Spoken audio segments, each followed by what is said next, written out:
भक्ति देवी की दो पटरी हैं, एक तो सेवा और एक कथा। सेवा कथा रसमहो नितराम पिबत्वम। सेवा करो और कथा सुनो, ये दोनों चीज साथ साथ में करो।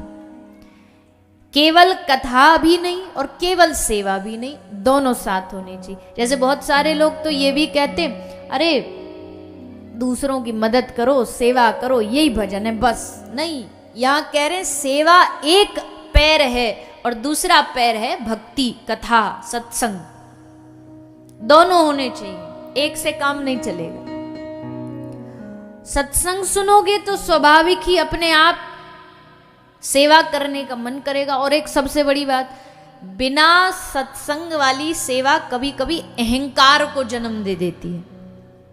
जिसके जीवन में सत्संग ना हो, वो जरा सा 2-5 सर्दी में कंबल दान कराए कहीं, तो उसको 10 जगह ढिंडोरा पीटता घूमेगा। मैंने कंबल दान करे, मैंने ये दिया, मैंने भोजन करवाया, मैंने भंडारा करवाया। तो बिना सत्संग वाली सेवा कभी कभी अभिमान दे देती है, घमंड दे देती है। सेवा में अभिमान सबसे जल्दी आता है, दान करने में अभिमान सबसे जल्दी आता है। आदमी देगा इतना, पर अभिमान उसको इतना मिल जाएगा, मन में उसके अभिमान इतना आ जाएगा। देनहार कोई और है जो भेजत है दिन रैन, लोग भरम हम पर करें जाते नीचे नैन। अच्छा, एक बार क्या होता है, एक बस जा रही थी तो उसमें खिड़की के पास एक भिखारी आकर के भीख मांगता है। जो खिड़की के पास जो पैसेंजर बैठा है, यात्री से कह रहा है, साहब जी, बाबू जी, कुछ दे दो, कुछ दे दो। तो जो खिड़की के पास बैठा है उसका तो मन नहीं था कुछ देने का, पर उस खिड़की से इधर जो बैठा था उस आदमी को मन आया कि चलो मांग रहा बेचारा, इसको 50 रुपया दे दो। तो उसने 50 रुपये निकाले। अब वो खिड़की पर जाए, हाथ करे, उससे अच्छा उसने वो जो साइड में खिड़की वाला बैठा था उसके हाथ में दे दिया, ले भैया तू दे दे, क्यों तू खिड़की के पास बैठा।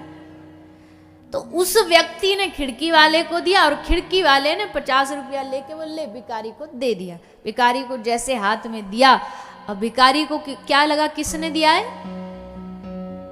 खिड़की वाले। अब वो धन्यवाद दे रहा, बाबूजी आपका बहुत बहुत धन्यवाद, आपने हमको 50 रुपया दिया, आज हमारे बाल बच्चे भोजन कर लें। वो धन्यवाद उसी को देता जा रहा है, उसी को देता जा रहा है। और अब सोचो, अब वो खिड़की वाला मूंछ तान के बोले, हाँ देखो हमने 50 रुपया दिए, तो मूर्ख है कि नहीं है? बोलिए ना, कर सकते हो ऐसा कि भाई पैसा उस साइड वाले ने दिया, तुमने बस जो उसने दिया उसको आगे तक पहुंचा दिया, और फिर तुम कहते हो मैं 50 रुपया मैंने दान किया। ये नहीं कर सकते ना। तो वैसे भी तो देनहार कोई और है जो भेजत है दिन रैन।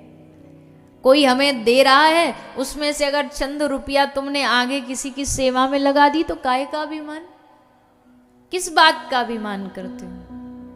वो ना देता तो तुम कैसे आगे दे पाते?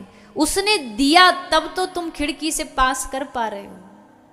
तुम्हारा नहीं है वो, हमारा नहीं है जो हम किसी सेवा में लगा देते हैं, ये हमारा नहीं है, ये उनका दिया है। और उनकी सेवा में जितना लग जाए उतना बेहतर है।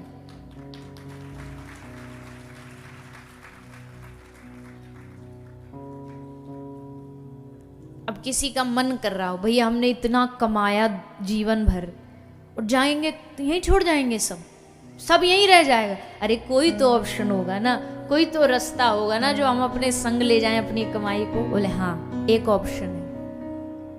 अपनी कमाई कौन कौन संग ले जाना चाहता, बताओ हाथ उठा के। जो धन कमाया है, जो पैसा कमाया, ले जाना चाहते हो? एक ही रास्ता है। क्या रास्ता है? दे जाना ही ले जाने का एकमात्र रास्ता है। जितना यहां दे जाओगे, मतलब जितना यहां किसी सेवा कार्य में लगा दोगे, वो तुम्हारे संग चला जाएगा। हाँ, वो अलग बात है, भगवान का भक्त इस चीज का लालच नहीं रखता, न पुण्यों का न पापों का, न पुण्यम न पापम न सुखम न दुखम, पर ले जाने का एकमात्र रास्ता यही है। अन्यथा तो भैया सारी दुनिया जानती है, जो जितना भी परिश्रम करे, जो जितना भी मेहनत करे, अंत समय में सब यहीं रख लिया जाएगा। अंत समय में सब यहां रख लिया जाएगा। तुम जो